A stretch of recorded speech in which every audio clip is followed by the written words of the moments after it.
We provide you the platform to turn your dreams into reality. Give wings to your aspirations with KR Mangalam University. वही हमारी next update में बात है supreme court की। Supreme court ने मई 30 NEET PG 2025 exam के लिए एक बहुत ही इंपॉर्टेंट ऑर्डर दिया है, जिसका असर 2.5 लाख से ज्यादा मेडिकल एस्पिरेंट्स पर पड़ेगा।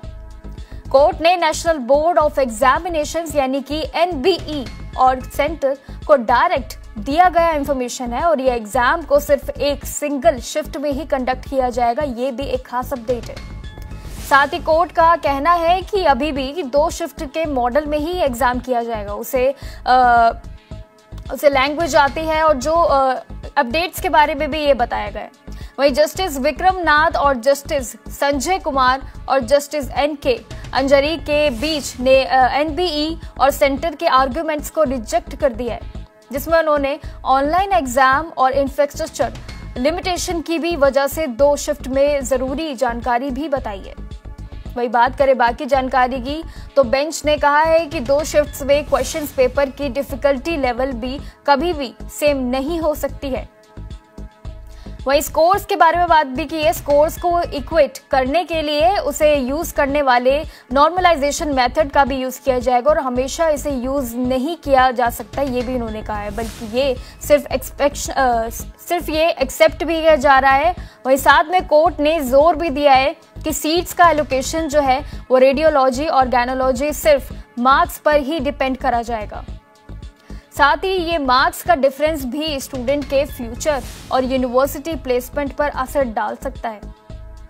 वहीं बाकी अगर अपडेट के बारे में बात करें तो जब एग्जामिंग बॉडी ने हाई स्पीड इंटरनेट और सिक्योर सेंटर्स जैसे कि इंफ्रास्ट्रक्चर और कमी बताई इन सभी चीज की, तो कोर्ट ने ये भी जवाब दिया कि देश में टेक्नोलॉजी एडवांसमेंट इतने हो गए हैं कि एग्जाम भी जो है वो शिफ्ट में नहीं हो सकते हैं। उसकी शिफ्ट्स के लिए भी काफी आर्ग्यूमेंट्स चल रहे हैं। साथ ही आंसर शीट और क्वेश्चन पेपर शेयर करने के मुद्दे भी सामने उठाए गए हैं इस बार। वहीं कोर्ट की अपडेट्स भी इस पर लगातार आ रही है। साथ ही कोर्ट ने अभी इस पर बात करने से मना कर दिया है, लेकिन ये बिल्कुल जाहिर कर दिया गया है कि नीट पीजी एस्पिरेंट्स के लिए एक लैंडमार्क मूवमेंट है जो फेयरनेस, ट्रांसपेरेंसी और एग्जाम फॉर्मेट की अनप्रिडिक्टेबिलिटी को लेकर कंसर्न थे। इसी अपडेट्स में उन्होंने ये भी कहा है कि अब एग्जामिनेशन अथॉरिटीज को अर्जेंट लोकल और रीप्लानिंग करनी पड़ेगी, वहीं क्योंकि उनके पास टाइम कम है और कोर्ट ने ट्रांसपेरेंसी और फेयरनेस की जरूरत भी बढ़ा दी है और उस पर जोर बढ़ दे दिया है।